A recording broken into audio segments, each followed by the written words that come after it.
നമ്മുടെ നിലപാട് 2012 മുമ്പ് ഷിർക്കല്ല എന്നായിരുന്നു. മടവൂരികളായിട്ടുള്ള ആളുകൾ, മർക്കസുദ്ധവക്കാരായിട്ടുള്ള ആളുകൾ അവർ പറഞ്ഞു നടന്നു, അതിനെ ഒപ്പിച്ച് നമ്മൾ ഷിർക്കാക്കിയതാണ് എന്ന് പറയുന്ന ആളുകൾ ഈ ഒരൊറ്റ ഇസ്ലാഹ്, ഞാൻ കേരളത്തിൽ സംസാരിക്കുന്നിടത്തൊക്കെ ഈ ഇസ്ലാഹ് ഉദ്ധരിച്ചു. ഇതുവരെ മിണ്ടിയിട്ടില്ല.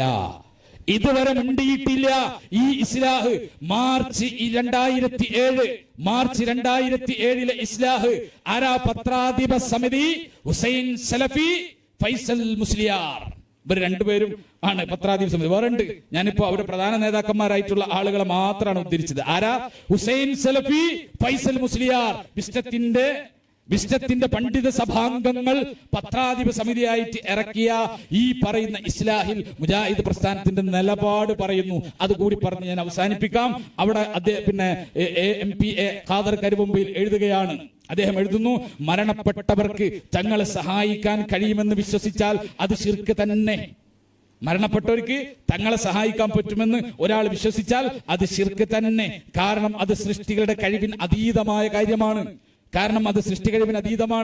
ഒരു സൃഷ്ടിക്ക് മനുഷ്യർക്ക് കഴിയില്ല മരണത്തിന് ശേഷം വേറൊരാളെ സഹായിക്കാൻ. അതുകൊണ്ട് സൃഷ്ടി കഴിവിന് അതീതമായ കാര്യമാണ്. അങ്ങനെ മരണപ്പെട്ട ആൾ തന്നെ സഹായിക്കുമെന്ന് വിശ്വസിച്ചാൽ, മൊഹീദ്ദീൻ ഷേഖ് എന്നെ സഹായിക്കുമെന്ന് വിശ്വസിച്ചാൽ ശിർക്ക് തന്നെ. ഇപ്രകാരം തന്നെയാണ് വിളിച്ചു തേടുന്നവരെ സഹായിക്കാൻ മലക്കുകൾക്കും ജിന്നുകൾക്കും കഴിയുമെന്ന വിശ്വാസം. കരയിൽ മുങ്ങിത്താഴുന്നവനായാലും ഒരു ഫൈസൽ മുസ്ലിയാർ പറഞ്ഞ പോലെ ഒരു 50 രൂപ എത്ര ചോദിച്ചത്? വായ്പ ചോദിച്ചാല് 10 രൂപ, സോറി 40 രൂപ കൂടി കുറച്ചിട്ടുണ്ട്. 10 രൂപ ചോദിച്ചാൽ ജിന്നെ 10 രൂപ തരൂ എന്ന് ചോദിച്ചാൽ അത് ശിർക്കാവൂല എന്ന് ഫൈസൽ മുസ്ലിയാർ ഇപ്പൊ പറഞ്ഞിടക്കുന്നുണ്ടല്ലോ.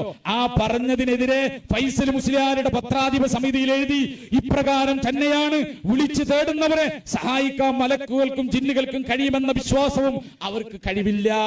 മനുഷ്യരെ വിളിച്ചു തേടുമ്പോഴെല്ലാം അവരെ സഹായിക്കുക എന്നത് സൃഷ്ടികളുടെ കഴിവിൽപ്പെട്ട കാര്യമല്ല എന്ന് ആരെഴുതി?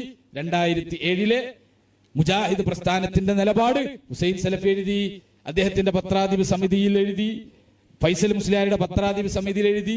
ഇതാണ് മുജാഹിദ് പ്രസ്ഥാനത്തിന്റെ നിലപാട്.